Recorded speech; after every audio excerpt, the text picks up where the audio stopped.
오늘의 야곱 시리즈 18번째가 되겠습니다. 애굽에서 총리가 된 요셉이 바로의 왕의 허락을 받아서 자기 가족들, 아버지와 형제들을 애굽으로 다 초대하죠. 야곱과 70인이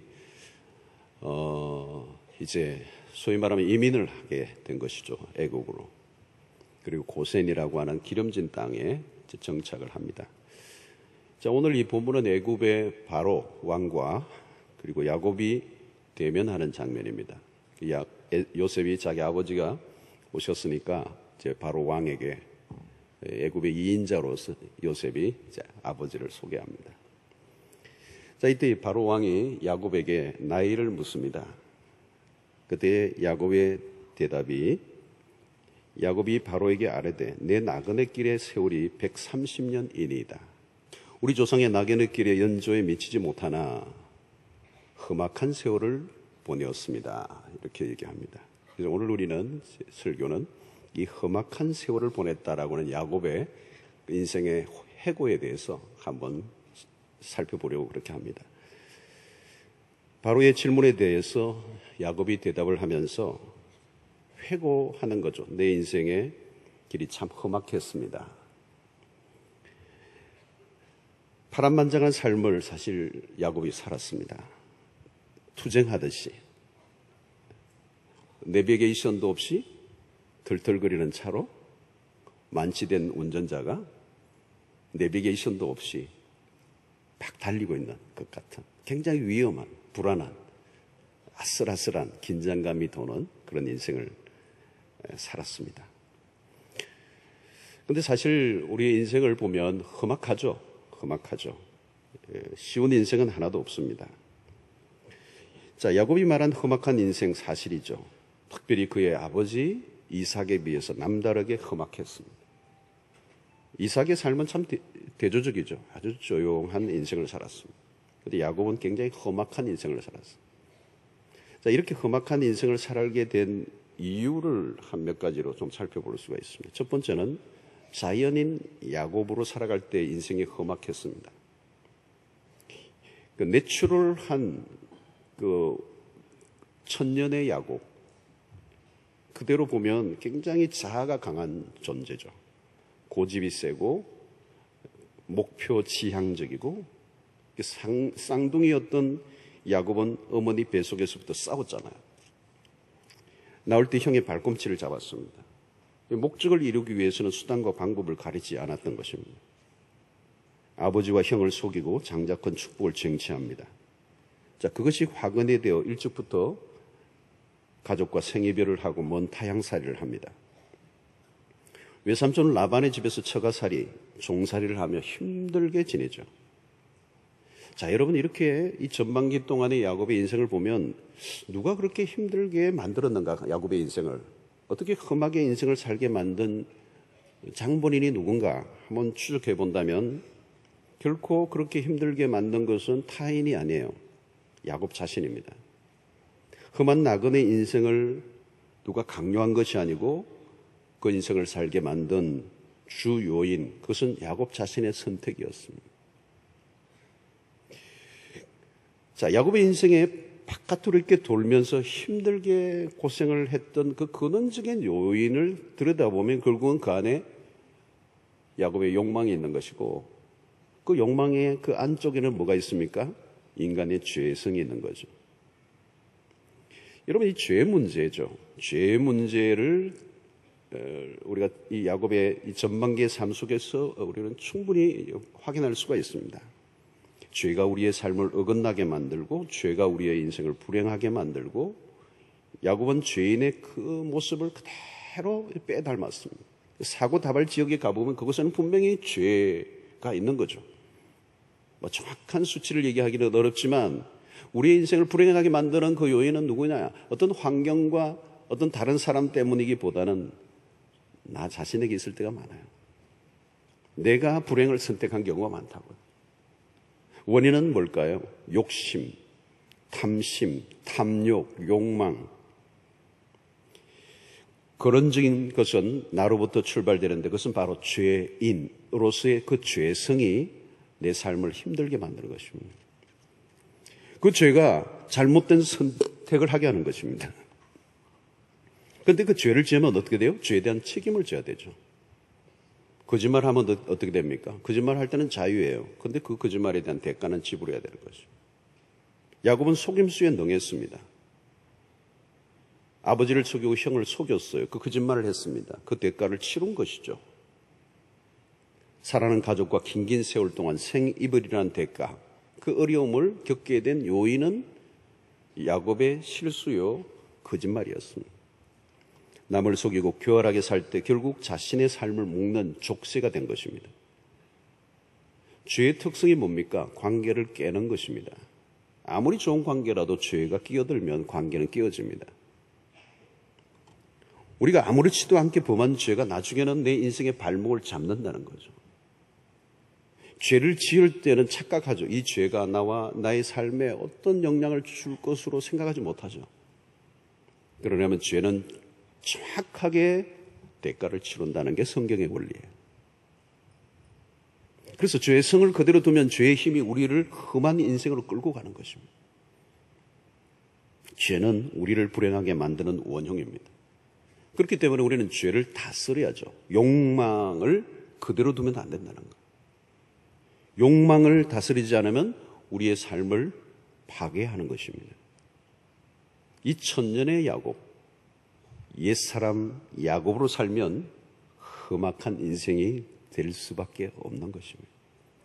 자, 이 전반기의 모습이 바로 그거예요. 두 번째는 야곱이 험악한 인생을 산 이유는 야곱이 이중적 삶을 살았어요. 이중적 삶. 야곱은 베델에서 하나님 만납니다. 하나님의 특별한 은혜죠. 외롭고 힘든 길을 가고 있는 동안에 하나님이 베델에서 만나 주십니다. 그는 이제 홀로가 아니고 하나님의 동행을 약속받은 하나님의 백성이 됩니다. 그런 영적 체험을 한 야곱이었지만 여전히 세상적인 모습을 버리지 못합니다. 하나님 만났어요. 은혜 받았어요. 근데 여전히 세상적인 삶을 삽니다. 야곱은 인생이 풀리지 않아요. 계속 꼬이는 것입니다. 힘든 나그네 삶이 계속 길어지는 거예요. 나그네의 생활을 정리하고 고향으로 돌아가려고 하는 동안에 형 에스와의 만남으로 인해서 일촉즉발의 위기를 맞습니다. 인생 최대 위기죠. 모든 것을 한순간에 날려버릴 수 있는 순간이 왔습니다. 야곱의 인생을 보면 아슬아슬해요. 폭탄을 안고 가는 것 같습니다. 위험한 게이머라고 할 수 있어요. 결국 야곱은 야복나루에서 하나님의 사자와 실험 속에서 하나님을 만나고 이스라엘이라고 하는 새로운 이름을 제공받습니다. 그 위기의 순간을 하나님이 넘게 하십니다. 이제 새로운 인생을 살라고 이스라엘이라고 하는 이름을 주셨어요. 그래서 버니엘의 축경험을 합니다. 그렇지만 이 버니엘 사건, 하나님과 감격적으로 뜨겁게 숨막히도록 거부할 수 없이 다가오신 하나님을 만났지만 이스라엘로 살아가기보다는 순간순간 야곱으로 돌아갑니다. 옛 사람으로. 어떤 때는 야곱으로, 어떤 때는 이스라엘로 오락가락. 정체성이 흔들리면 갈대 같은 인생이 되는 것입니다. 이스라엘이 되었음에도 여전히 이전에 야곱의 속성을 간직하고 사는 것이 바로 험악한 인생을 살게 만든 요인이었습니다.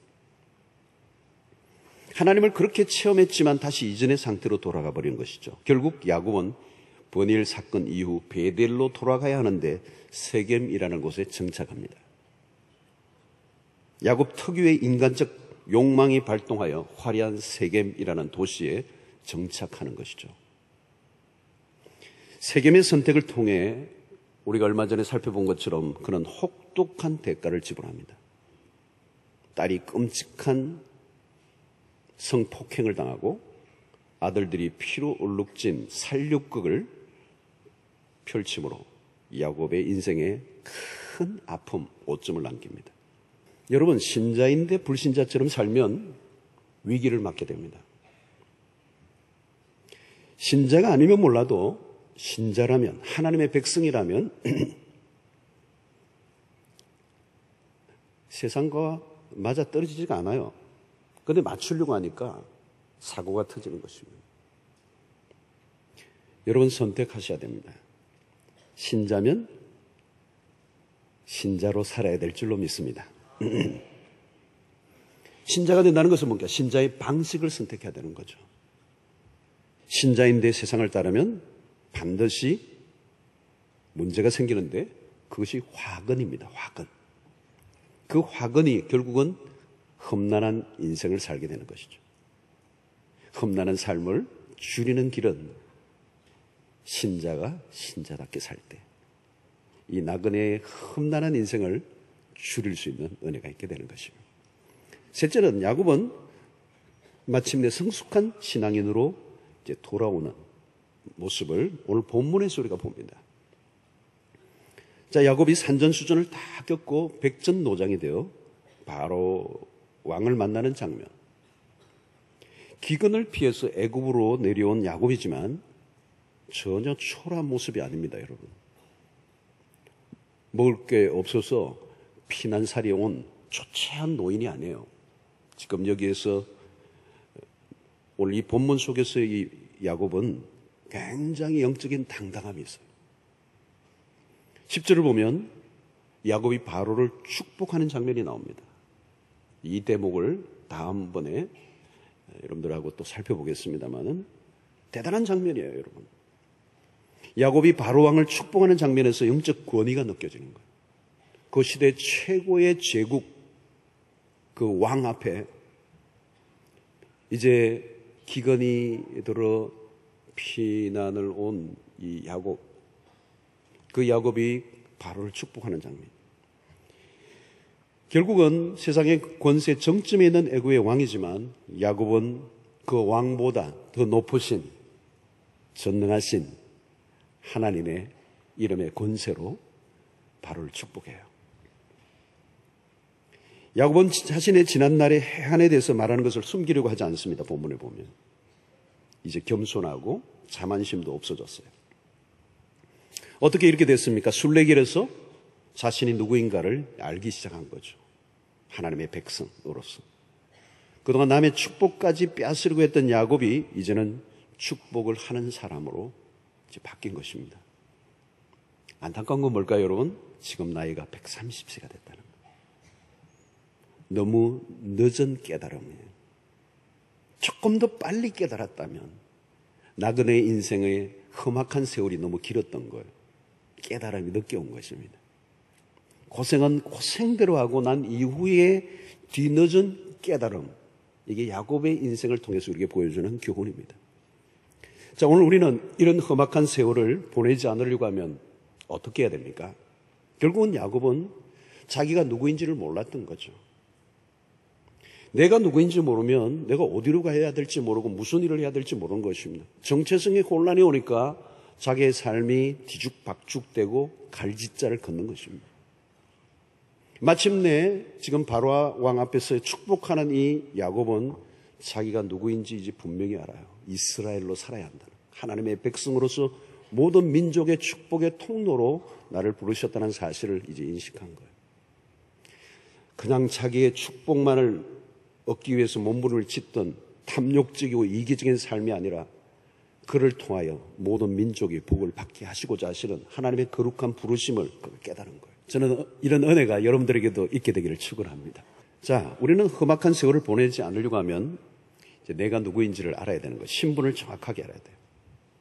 자, 그런데 오늘 3절에서도 그런 표현이 있습니다만은 이 바로가 직업도 물어요. 뭘 했느냐는 거죠. 우리는 목자입니다.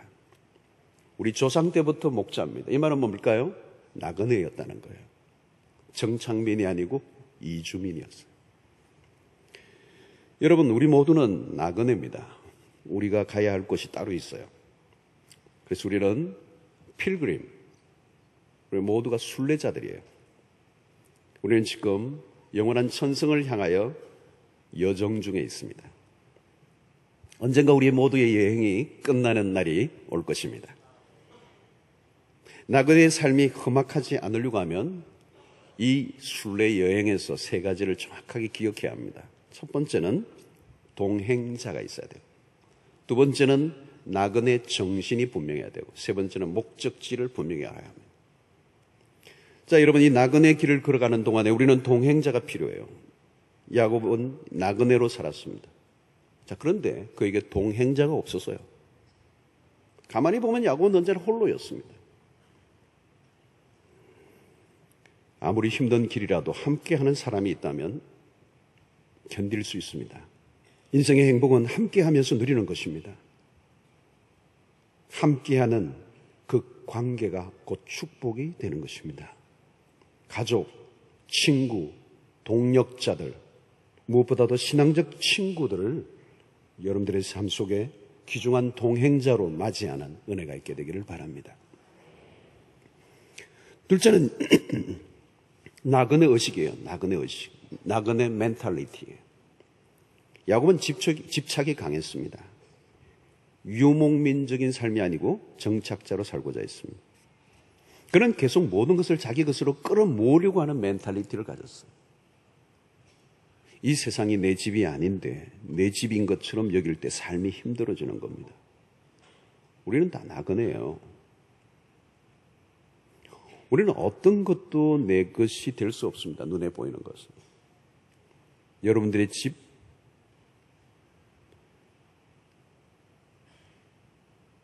우리의 것이 아닙니다. 돈이 아무리 많아도 두고 가셔야 됩니다. 동전만 두고 가고 고액은 들고 갈 수 있는 게 아닙니다. 다 두고 가야 합니다. 나그네의 삶에는 너무 많은 욕심을 가지고 살면 인생이 힘들어져요. 떠나야 하는 사람은 삶의 방식이 다릅니다. 집착하지 않는 거죠.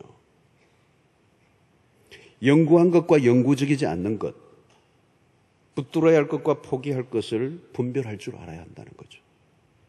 주님은 마태복음 6장 19절 20절에서 너희를 위하여 보물을 땅에 쌓아두지 말라, 하늘에 쌓아두라. 어디에 무엇을 쌓아두어야 하는 것을 가르쳐 주십니다. 나그네는 짐이 많으면 불편해요. 가벼울수록 좋은 것입니다. 베드로전서 2장 11절에 사랑하는 자들아, 거류민과 나그네 같은 너희를 권하노니 영혼을 거슬러 싸우는 육체의 정욕을 제어하라 그랬어요. 욕심을 컨트롤하라는 것입니다. 다스리라. 야곱은 그동안 그렇게 살아왔던 거죠. 쓸데없는 것을 끌어모으기 위해서. 믿음의 눈이 열려 사물을 보는 관점이 달라져야 가치관이 바뀌게 됩니다. 이 가치관이 바뀌는 단계까지 가야 이제 온전한 신자가 되는 거죠, 사실은. 이 싸움이 참 큰 싸움이에요. 이전에 그렇게 좋아 보였던 게 그렇게 좋아 보이지 않아져야 돼요. 그냥 뭐 그저 그런 거예요. 뭐 아무리 좋아도 그저 그런 거예요. 그러나 이전에 별 관심을 가지지 않았던 것이 새롭게 보이는 영적인 해안이 열리는. 여러분, 순례자 영성이라고 하는 것은 세상에 대한 집착은 줄어들고 영적인 것에 대한 갈망이 깊어져 가는 것이죠. 그래서 갈수록 내 영혼이 가벼워지는, 그래서 하나님의 말씀에 온전히 순종할 수 있는 단계로 나아갈 때, 그게 우리는 순례자의 영성이라고 말하는 것입니다. 세 번째는 목적지가 분명해야 합니다. 야곱은 종종 방향 감각을 잃어버렸어요. 그게 그의 인생을 험악하게 만든 것입니다. 그는 열심히 살긴 했는데 방향이 잘못되었어요. 우리는 그래서 흔히 속도보다 방향이 중요하다는 말을 끊임없이 하는데 매우 중요한 말입니다. 목적지를 일찍 발견할수록 좋습니다. 야곱은 늦은 감이 있어요. 왜 그렇게 목적지를 자주 잊어버렸습니까? 야곱의 고집 때문이에요. 욕망이 너무 강해 시력을 잃어버린 것입니다. 목적지를 잃어버리면 돌고 돕니다.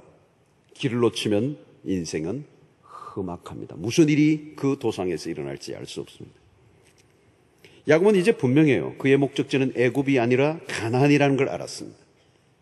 그래서 기근 때문에 아들 요셉의 초청으로 지금 애굽으로 내려왔지만 야곱은 지금 분명해요. 다시 내 조상의 땅, 약속의 땅, 가나안으로 돌아가야 한다는 사실을 그는 염두에 두고 있는 것입니다. 그러므로 목적지는 반복적으로 확인해야 돼요. 우리가 가야 할 곳은 저기라고. 영적 공동체는 지금 우리가 어디로 가고 있는지 방향을 잃어버리지 않도록 계속 도와주는 역할을 합니다. 믿음의 눈이 열리면 우리가 가야 할 목적지가 선명하게 보이는 것입니다. 믿음은 우리가 가야 할 목적지에 눈을 고정시켜주는 것입니다. 히브리서 11장 10절에 이는 그가 하나님이 계획하시고 지으실 터가 있는 성을 바랐습니다. 이 얘기는 누구 얘기예요? 아브라함 얘기입니다. 그런 하나님이 계획하시고 지으실 터가 있는 성을 바랐다. 16절에도 그들이 이제는 더 나은 본향을 사모하니.